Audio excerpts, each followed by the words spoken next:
Albert Einstein once said, everybody's a genius, but if you judge a fish by its ability to climb a tree, it will live its whole life believing that it is stupid.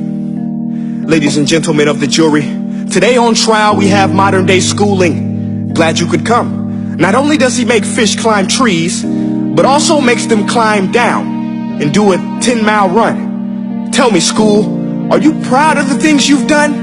Turning millions of people into robots, do you find that fun? Do you realize how many kids relate to that fish swimming upstream in class, never finding their gifts, thinking they are stupid, believing they are useless? Well, the time has come, no more excuses. I call school to the stand and accuse him of killing creativity, individuality, and being intellectually abusive.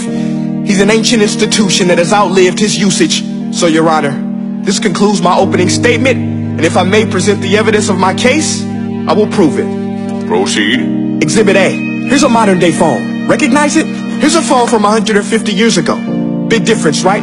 Stay with me. Here's a car from today, and here's a car from 150 years ago.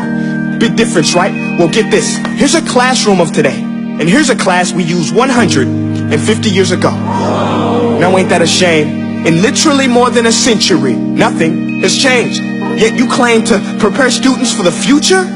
But with evidence like that, I must ask, do you prepare students for the future or the past?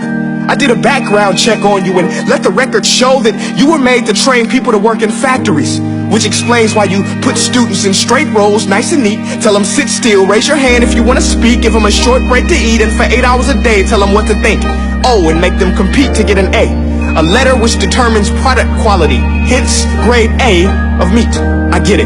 Back then, times were different. We all have a past. I myself am no Gandhi. But today, we don't need to make robot zombies. The world has progressed. And now we need people who think creatively, innovatively, critically, independently, with the ability to connect. See, every scientist will tell you that no two brains are the same. And every parent with 2 or more children will confirm that claim.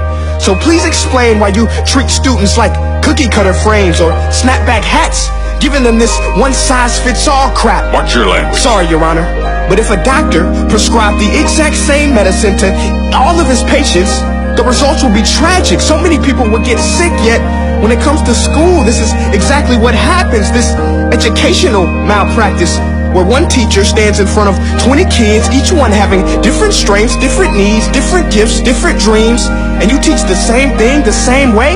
That's horrific. Ladies and gentlemen, the defendant should not be acquitted. This may be one of the worst criminal offenses ever to be committed. And let's mention the way you treat your employees. Objection. Overruled. I want to hear this. It's a shame. I mean, teachers have the most important job on the planet, yet they're underpaid? No wonder so many students are short-changed. Let's be honest.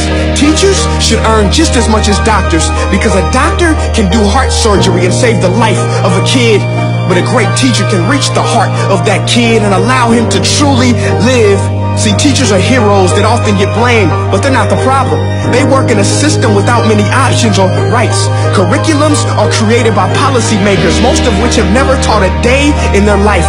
Just obsessed with standardized tests. They think bubbling in a multiple choice question will determine success. That's outlandish. In fact, these tests are too crude to be used and should be abandoned, but don't take my word for it.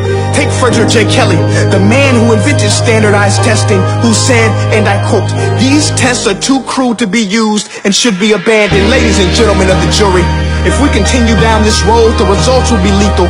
I don't have much faith in school, but I do have faith in people. And if we can customize healthcare, cars, and Facebook pages, then it is our duty to do the same for education, to upgrade it, change it, do away with school spirit, because that's useless.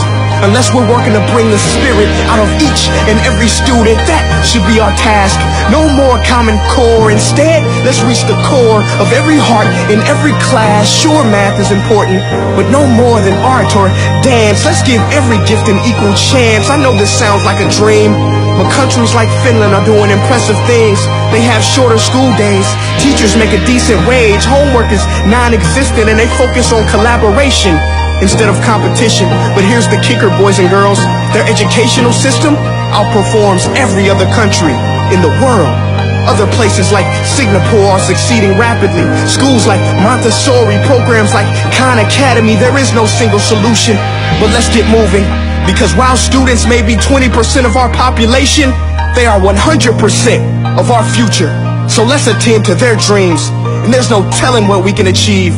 This is a world in which I believe, a world where fish are no longer forced to climb trees. I rest my case.